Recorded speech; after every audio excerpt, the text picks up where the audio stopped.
Hello my soccer universe, this was easily the maddest round of the Austrian Bundesliga that I can remember in a long time. We had games delayed, we had last minute goals, and the fight for the top 6 is really heating up to boiling point. Unfortunately, it's not decided. One of the late goals came for LASK. I was celebrating with my family so crazy, and then just a few minutes later the game had ended. And they tell us the result from the other game, and I don't remember that I have felt so down after such an emotional last minute win, because I knew the chances have not improved of finishing top 6 as compared to the beginning of the game, and this was a real gut punch. I was really, what's happening? I mean, I should be super happy, and the win was actually super important because that actually gives LASK a credible chance of still making top 6. However, I didn't really feel this way, I have to be honest. So the top 6 race is heating up. There are now 3 teams vying for 2 spots, and it is Rapid Vienna who are not through yet, and this is probably the biggest story coming out of the entire round. Rapid's absolutely Black Sunday. Not only did they lose at Hartberg, but of course the big fight between Rapid fans and the police ahead of that game. It seemingly all went off when a Rapid fan was arrested. It's still very murky how it all came about, which then made Rapid fans really angry because they couldn't get into their sector there. So they started throwing things at the police. The police replied, of course, with pepper spray, and there were also kids in there, so the Rapid fans did not find that this was actually accurate. And in the end, it really needed the sorting out of, to a small extent, Rapid CEO Stefan Hoffmann, who is a Rapid icon, and first and foremost Hartberg President Brigitte Annerl. She immediately went there and talked to both groupings and sorted it out and kind of tried to get everyone to understand. What a woman, I really have to say. I mean, I always found what she did with Hartberg is absolutely admirable, but to have the guts to go there and sort out a really ugly situation, huge bravo. I heard a comment saying, you know, she settled that fight very quickly, so we actually should send her to the Near East to settle things there as well. Might be a little bit too much said, but absolute heroic stuff there. She is the, and we have to say, woman of the round. It fittingly was Women's Day weekend as well. Absolutely great stuff. The game went ahead. Unfortunately, there were some other really dumb comments made then by Stefan Hoffmann afterwards, who said it is not a Rapid problem because stuff like that happens every weekend in Europe, and I am sorry to say in Austria it only happens with Rapid, and while one has to look at it from a rather neutral point of view. So yeah, quite eventful. Let's review the matches that happened, that were all played theoretically at the same time, but Graz Derby had to be postponed because of a medical emergency. The Hartberg Rapid game had to be postponed because of the ugly scenes ahead of the game.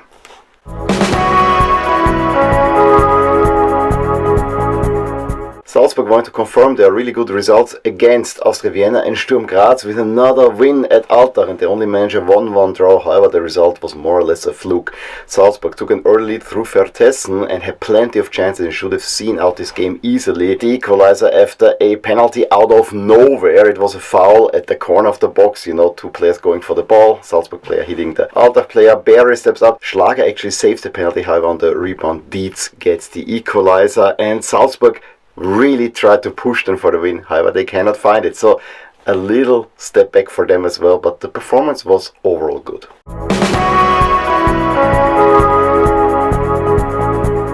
While Austria Klagenfurt had 2 good chances to maybe score on the counter-attack, it was overall a very dominant performance by Austria Vienna, who only won by 2-0, and the goals coming early, 15th and 20th, Fitz and Maurice Malone, assisted by Fitz. Fitz being the outstanding player of the Bundesliga at the moment for Austria Vienna, and it really should have been more. Austria Vienna really controlling that one and underlining their status as a possible contender for the title.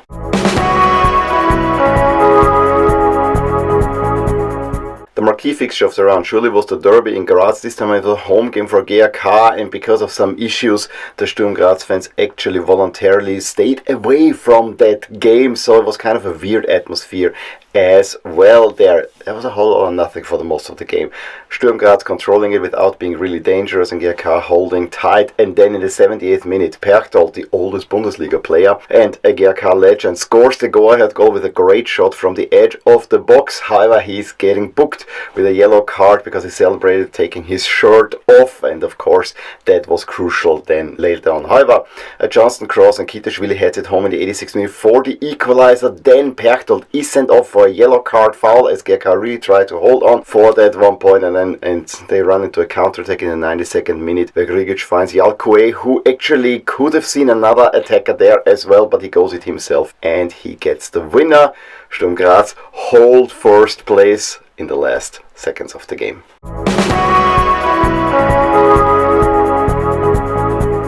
It was a truly black Sunday for Rapid Vienna, who only needed to go to Hartberg and get a win to secure their status in the top 6. However, the game almost didn't go underway because there were fights between Rapid fans and the police that really needed the moderation of not only of Rapid CEO Steffen Hoffmann, but also Hartberg president Brigitte Annerl, who actually was the hero of the entire show. So with a 45-minute delay, the game could go ahead, and it added more pain onto Rapid, because after a first half where Rapid had more control, and yes, they probably were tired also from the trip to Banja Luka, in the second half, Elias Havel give Hartberg the lead after a mistake by Raimund Hedel, and then in the 74th minute, former Austrian Vienna player Huskovic doubles up that lead. Yes, Rapid then really are pressing to get back into the game, and Jans in the 84th minute with a great individual action pulls one back, and Ercan Kara gets the equalizer from a header. However, it was an offside, and then there was no more chance. Rapid in this form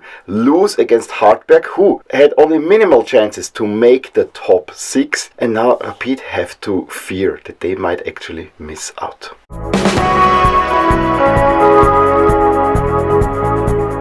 It was the perfect day to watch a football game, the first real warm day of the spring or late winter, I think is more accurate to say. It was fun to go out with the family to watch a game. You were not only fully in the sun, but it's warm enough that it didn't need a jacket, so great there. But the game itself was weird. Not only was the game itself weird, it ended with this huge elation of winning in the 94th minute, a game that you probably should have decided already by halftime, and then you're downed by results from other spots that kind of tell you, yeah, it was really important to get that win, but the goal of the season is actually further away than it was ahead of the game, and that was a real gut punch, I gotta say. But one by one, the game started, as I said, with a very offensive lineup by LASK. I mean, 3 strikers up front in Adeniran, Entrup, and he also brought on Danjek, who got his first start for LASK after being transferred in the winter period, so Lang started from the bench. They were going forward and put a lot of pressure on WSG. There was an early situation where I think there should be a hands penalty given that didn't even go to VAR. I don't quite understand it. The game goes on, and then the first big chance actually fell to WSG Tirol, where after a cross in, Valentino Müller only hits the top of the crossbar, so that was actually quite lucky. But then for the next 20 minutes or so, it was only LASK who had plenty of chances. It was especially Danjek, who was a real live wire. Maybe the finishing product was not quite there, but there was also chances by Entrup, and I could name now of many, but it seemed only a matter of time until LASK take the lead. However, then Horvath loses the ball close to his own box. The ball gets to Taferna, who then plays it over to Naschberger, who uses the confusion between Ziereis and Jovicic, who were not on the same page, who were all looking for Taferna instead of covering Naschberger, and he then guides it home to make it 1-0 for WSG against the run of play. That rattled LASK a little bit. You could see that then the momentum was going a little bit down for a few minutes, but they picked themselves up, created again chances, and got the equalizer. And I think it came even after a corner kick. I don't remember it quite well, but it was potentially fouled by Adeniran. We'll talk about that in a little bit. So there was some confusion in the box. I think there was then a chance by Ziereis as the ball comes out to Ljubic, and I was yelling at this very point because Ljubic was running backwards towards the ball, and I saying there needs to be someone right there to just take a shot and put the ball in, and that's exactly what Ljubic did. He gets to the ball, takes a turn, and right into the corner. Really pretty goal. However, it didn't count at first because seemingly Adeniran had fouled a WSG player. But then if you look at it in the replay, all he does is jump up. I mean, he doesn't even go into the opponent, so it was not really a foul. Unfortunately, the goal counted because that would have been real tough to go into the break a goal down after being so dominant in the first half. How in the second half? For the first 15 minutes, almost nothing. When you expect it, now they're gonna storm out and really push for the second goal. But it was also WSG who then held a little bit tighter and were a little bit more going forward as well, hitting LASK on the counter-attack with their speed. And there were a few quite dangerous situations as well. Nothing really big, but dangerous enough to hold LASK a little bit back and not go out fully on attack. It was also a period where seemingly every foul the referee gave a yellow card, so Jovicic then misses the next match. And late on even Zias got a second yellow card, which probably will hurt also quite some going into that big match.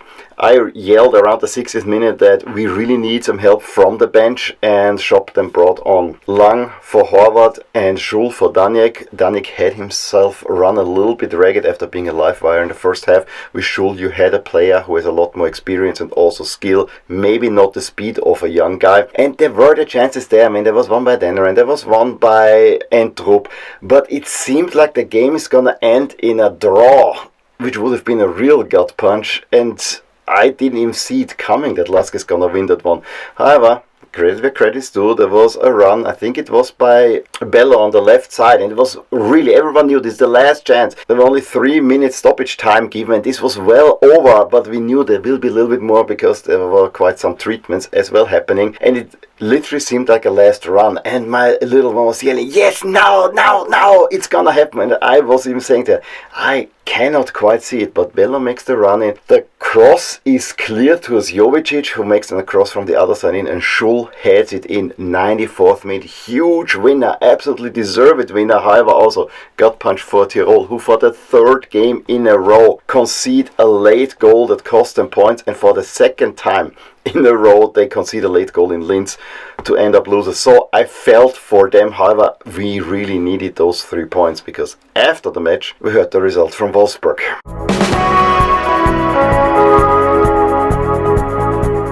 It was one of the biggest gut punches and downers that I've experienced, at least recently. Blau-Weiss Linz won at Wolfsberg 2-1, a result that I really did not see coming. Blau-Weiss Linz do well against opponents that attack going forward, and so I had in mind that this might happen. However, they did not have, for instance, Ronivaldo playing up front, so they were severely hampered as well, and so all credit goes out to them, even though when you watch at least the highlights, as I could do, you could say that actually Wolfsberg probably should have won this one. Yes, Blau-Weiss Linz took advantage of Wolfsberg and got the go-ahead goal in the 36th minute after a nice cross by Goinger. Andersen heads it in 1-0, although the advantage was a little bit more for Wolfsberg. However, the longer the game went, Kübauer brought on Pink, he brought on Schöpf, the pressure mounted, and Tierno Ball in the 71st minute gets the equalizer, and then it was only one-way direction. Wolfsberg were attacking, but in the 87th minute they concede a counter-attack and Seidel finds Pirkli to give Blau-Weiss Linz an unlikely winner, which hugely boosts their chances now of actually finishing in the top 6, but also vital points should they not make top 6 to really avoid any talk of relegation.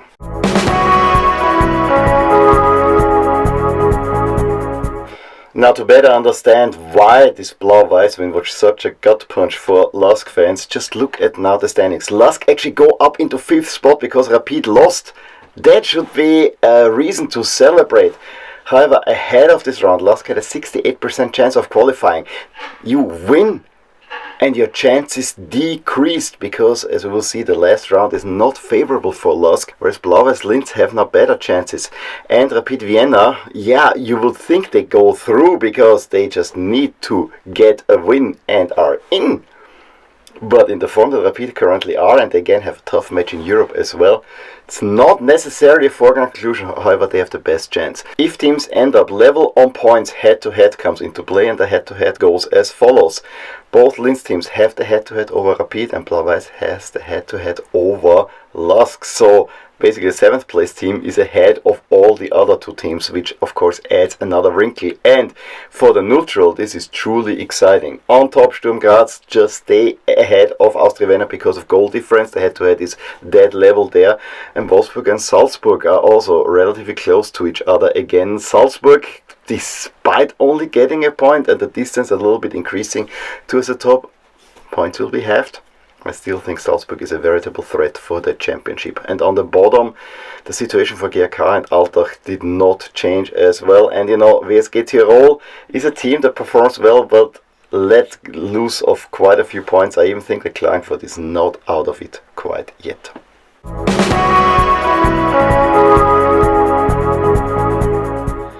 Okay, the upcoming round, and typically those should be all played at the same time. If there's any games that might not feature in the Bundesliga, might decide still to put one on Saturday. However, I think this will be all played on Sunday.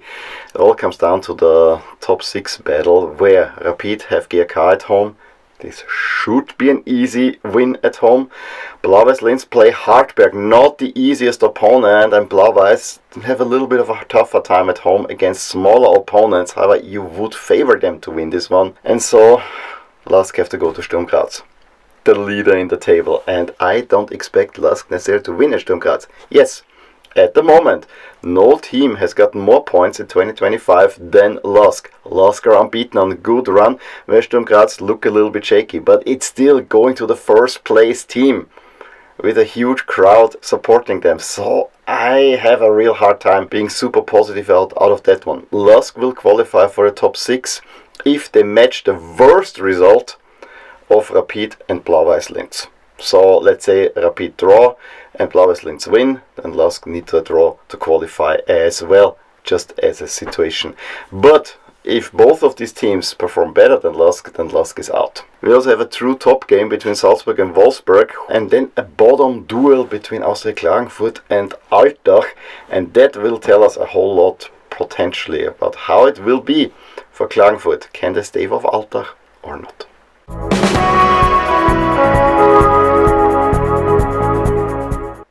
So those were my thoughts of round 21 in the Austrian Bundesliga. An absolutely mad and crazy round. Unfortunately, it could have been so perfect. I knew LASK win, Blau-Weiss lose, and it's all done and settled. And now it looks, as I said, not so good. However, hope dies last. I like the upward trend for LASK, and I actually think that at least next season should already look quite good going forward. And in this form, LASK have a really good chance to win the bottom 6 and maybe go through a playoff round. However, you know, I don't want to get ahead of myself. I would prefer now the top 6 because I think the opponents that are in the top 6 are more suitable for the style that LASK is playing than if you go in the bottom 6, man. It's a little bit tighter, but it is in our own hands. But it's gonna be a tough ask. Yeah. I still cannot tell you what a gut punch that whole thing was. It's really, you win, you should be elated, and yeah, whatever. As I said, hope dies last. I will talk to you next week about how the regular season in the Austrian Bundesliga finished. It is, again, from a neutral perspective, really exciting that you have more or less in the middle of the season this cutting point where everything is very exciting and then you start again into playoffs. So in that sense, the format is really cool. Is it fair? That's for someone else to decide. In any case, please let me know your thoughts on these games. Give me a thumbs up if you enjoyed this video. Subscribe to my channel if you want to see more videos like these. I'll talk to you soon about more things in my Austrian Bundesliga universe. Bye. Hey there, I really hope you enjoyed this video, and if you did, here are some videos and playlists that you may enjoy too. Also, please consider subscribing to my channel and hit the little bell icon so you get notified whenever something happens in my soccer universe. And with that, have a wonderful day. Bye.